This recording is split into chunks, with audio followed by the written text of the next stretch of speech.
Hello, Dr. Neena Gupta.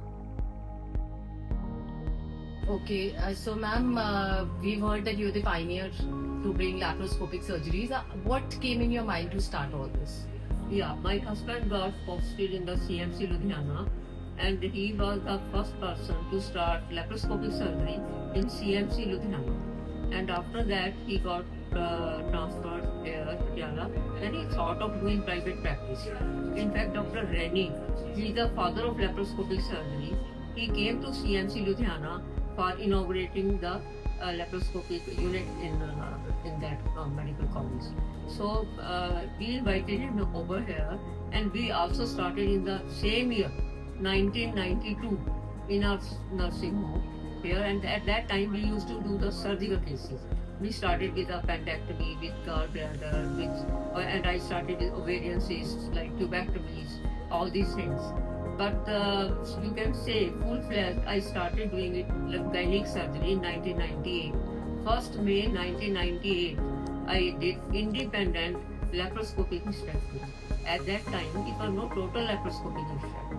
It was LAVH, means lab-assisted vaginal hysterectomy. Okay. So, but every step, it used to be just, a great effort. First the tying of the ligaments and then taking up the uterine artery, and we will revise it, do it 100 times, and then we will do it on the patients. So the laparoscopic surgery, we went step by step. At that time, we used to drink laparoscopy, eat laparoscopy, drink laparoscopy, sleep laparoscopy. Every time I will sit, I will just keep on thinking all these steps, how to go ahead, how to do in the next patient, how to improve further. So, say after 4 or 5 years, I established myself with perfectly laparoscopy surgery. I used to go to attend conferences in Bombay. At that time, Dr. Trivedi was there, Dr. Rakesh Sinha was there. I will just attend their conferences and learn how they were performing, and then come back and do it myself. जब आपने start किया तो laparoscopy के लिए तो बहुत लोग मना करते थे कि अगर आप ओपन सर्जरी करवाओ, ओपन सर्जरी के अंदर बेटर है, हीलिंग बेटर होगी. तो एक नॉर्मल इंसान लैप्रोस्कोपिक सर्जरी और ओपन सर्जरी के बीच में लैप्रोस्कोपी को क्यों चूज करे? Yes. उस टाइम ये बहुत ज़्यादा मुश्किल था कि हम पेशेंट को समझाएं कि आप लेप्रोस्कोपी कराओ, क्योंकि उस टाइम ट्रेंड यही था. अब सब जितने बड़े बड़े सर्जन थे, they will only do open surgeries.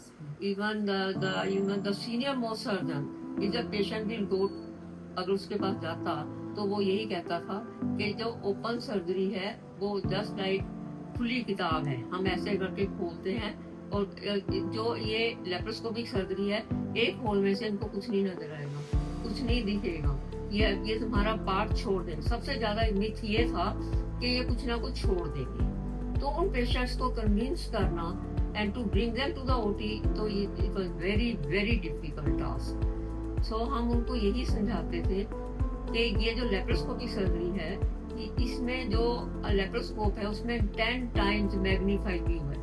जो तुम्हारी आंख देख रही है इतना सा, लेप्रोस्कोपी में it will be 10 times more that, and everything will be very much transparent. Your relatives, they can walk the whole surgery and nothing is left behind.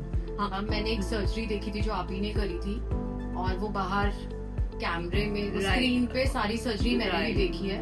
It was a tubectomy. अब भी दिखाते हैं पूरा, लेकिन patient और patient के relatives की permission लेगा. अगर कोई पेशेंट परमिशन नहीं देता तो हम उसे डिस्प्ले नहीं करेंगे. बट मैम, अब अगर आपको एक सिंपल उसमें मैं पूछूं कि व्हाट आर द एडवांटेजेस, मतलब हम ये चीज पूछें कि laparoscopy we know less invasive, no blood loss, recovery time is quick. तो पेशेंट्स को अगर हमने बोलना है तो आप मेन सर्जरीज पहले तो आप कौन सी करते हो? हिस्टेक्टमीज हैं जो सबसे ज्यादा प्रॉब्लम है, जो लोगों को कंफ्यूजन है कि नहीं, जो सर्जन्स जैसे आप अभी बोले गए थे डिस्करेज करते हैं. तो सबसे पहले तो मैंने भी यही सुना है कि नहीं ओपन कराओ, आपकी कोई ना कोई प्रॉब्लम आएगी ही आएगी. एक हार्मोनल प्रोसेस है या जो भी है वो एकदम से आपका खो गया, तो व्हाट आर द इफेक्ट्स? या कौन सी सर्जरीज, पहले लेट्स स्टार्ट विद दिस, कौन सी सर्जरीज करते हो आप सबसे ज्यादा? मैं सबसे ज्यादा आजकल फाइब्रॉइड्स बहुत ज्यादा कॉमन है, फाइब्रॉइड्स की सर्जरी करती हूँ. अकेले फाइब्रॉइड निकाल देती हूँ. Selection of the patient is very important. If the patient wants only a tumor to be removed weekly therapy. But if the patient is about 45 and she has completed her family, तो उसमें हम उसको advice करते हैं कि तुम्हारी family पूरी होगी, then you should go in for hysterectomies. And there are ma'am fibroids जब निकालते हैं तो ओवरीज अगर इंटैक्ट है दे कैन कंसीव, यही चीज मतलब यही people इम्पोर्टेंट है. need to fibroids understand. इसीलिए निकाले जाते हैं ताकि पेशेंट को अभी बेबी चाहिए, she wants to retain her uterus.